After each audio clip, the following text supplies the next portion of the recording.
You're probably going to like this. This is Brian McNett. He's lead shader artist from the Borderlands team at Gearbox. I'm on the Borderlands team right now. We're going to show you some technology that we're building within UE4 that will power the next Borderlands game.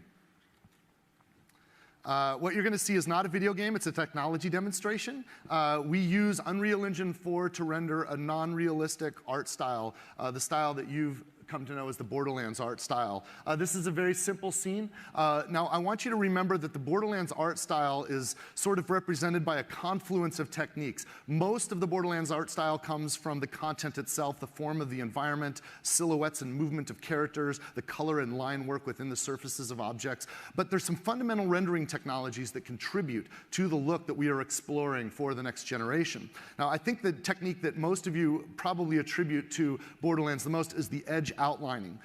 It's not cell shading, but we do outline the edges. And if he goes into the black and white view, you can see this approach for Borderlands 2, Borderlands 1, and Borderlands the pre-sequel. This is a standard Sobel-Feldman edge detection operator. It's a solid, uniform line weight around the outlines of objects that we detect in the rendering. Now, we want to evolve this look for the future. We want to make it more natural and basically next gen. Then we go to variable line weight. This is really important. We also want to do inside silhouettes and edge lines. So if you look at the black and white view again, you can see that there's detailed line work with a variable line weight on the inside of the objects now to highlight more detail in the scene. But with variable line weight on both the inside and the outside of the edge lines, we can now kind of show detail that's affected by the lighting and the orientation of the camera. So we can look at the scene again in color. And now, edges are only a part of it. The surface materials themselves are very important. The artists contribute to the look and feel of the graphic style by how they paint the materials. Now, this is a test sphere, and it shows some materials, a material on there. And you'll notice there's little black outlines, edges around it. Those black outlines are drawn into the materials themselves, and they're kind of similar to that edge outline, but they're drawn onto the material. We want to render those edge outlines in ways that aren't affected by the lighting of the scene. So now we can isolate those, and we can make them look like wet ink. So you'll notice that only the black outlines are reflective, like as if it's a wet ink, or we can make them look like metal. Or we can keep them as solid black lines, just like the edge outlines in the scene. And now they're not taking any light at all. There's no highlights there. This is really important for the artist's scribbles and doodles and cross-hatching, which simulates shadows, to come through for the scene.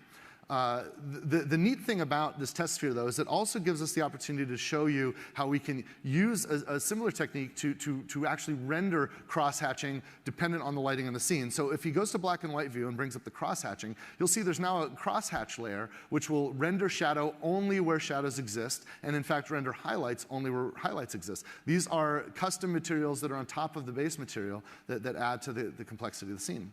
The other step, though, is, in fact, let's look at a production asset. I want to see this in a production asset really quick. This is a very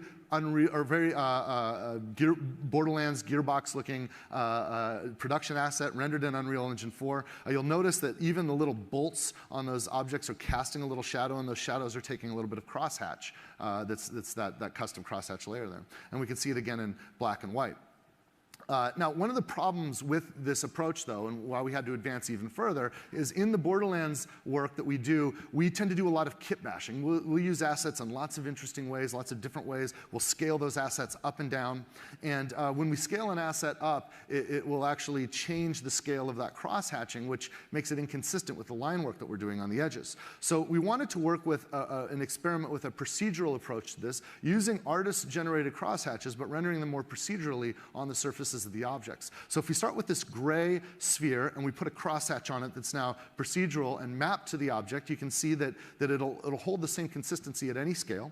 And in fact, we also want to show a highlight on this as well. So we can render a highlight on the other side. Now you notice that the transition between the highlight and the shadow is not perfectly uniform. We think that the artist's hand is really important in the style and feel of Borderlands. So you'll notice it almost looks like someone took like a spray paint can to start to spray paint that shadow on there, and the ink didn't perfectly fall on that surface as you'd expect from a software rendered solution. So that transition is not uniform.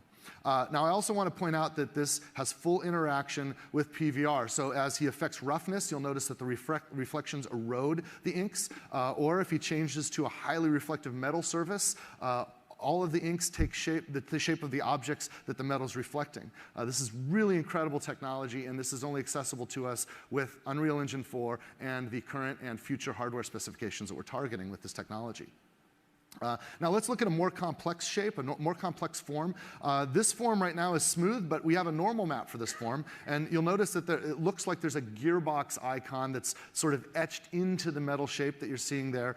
That is not a mesh, that's actually a normal map, and some of you are probably familiar with what these are, but you'll notice that the normal maps fully interact with all of the other technologies, the shading and the lighting. So if it goes into a black and white view, you can see that even the crosshatches and the highlights are affected by that normal map. That's pretty awesome stuff. So let's look at actually a production asset with this technology on it. So this is a real asset that will go into a future video game, and you can see that the interaction fully works, whether it's metal. Looking at it in black and white, you can make out all of the fine details just from the shadows, the highlights, and the edge lines, but also it looks beautiful in full color. So this is the fully rendered object. Now let's go back to the original scene. Back at this original scene, you can notice that Brian can take control of the intensity and the range bias for crosshatches and highlights. If we add a character, yeah, you can see him affect that. This gives our artists a lot of flexibility, and it also allows the scene to simulate in real time as time of day changes, or as maybe conceivably we have different physics. If we, for example, were to explore different planets, there might be different physics, and the sun and the moons might be in different positions than we're used to on Pandora. Now, if we add a character to the scene, it gets really interesting. This is a character that is a production asset, and you can see that the effect that the sunlight has on the inks. You'll also notice that there's an effect we call the ray of God, where the sunlight is sort of piercing through the gap between her arm and her body. And you'll notice that there's rays that come out from that. If he goes into the black and white view, you'll notice that those rays, the God rays, will actually erode the crosshatches in the environment, even the crosshatches that are rendered onto objects that are behind and far away from where the ray of God effect is being simulated. This is pretty awesome stuff, and helps create a more complex and plausible scene, even in the unrealistic art style of Borderlands that we're rendering with Unreal Engine 4. Let's take another step. There's a technique when we bring characters into the scene, when we bring soft bodies into the scene, and we bring kind of not totally opaque bodies into the scene, called subsurface scattering. You see that tarp is made of cloth. And her body she's got skin, right? And if you've ever shown the light on your phone through your own hand, you can see that light will actually pass through surface. It's not always absorbed by the surfaces. I want you to forget about the fact that we've cleverly placed the camera here so that her shoulder pad is occluding her face. Don't worry about the character, worry about the technology right now. If we go inside, we can see that the light actually shines through, so that where the character is, she's occluding the sun. It creates a shadow there. The ray of God is still perfectly interacting. So even with subsurface scattering, all of these technologies perfectly interact. And in black and white, you can see the proof. This also works in soft bodies, which is pretty awesome. This is a really complex object that's doing some fluid dynamic simulation. You can see that the cross-hatching and the highlights still work. All of the lighting works in the correct ways, even when it's interacting with the God rays. And sometimes, though, we'll have surfaces that we don't want to take shadows on, such as if we have clean water, and the simulation works perfectly. It's just a beautiful simulation using Unreal Engine 4. Now, let's bring this all together. We can actually go into an interior environment. In this environment, I want you to imagine that there's an invisible light bulb that Brian has control of that's sort of floating right in front of those barrels there. And our artists and designers and set lighters can affect the lighting and the intensity and the radius of these lights. And we can dynamically affect the scene in real time or set it up in advance exactly the way we want it to make it look right.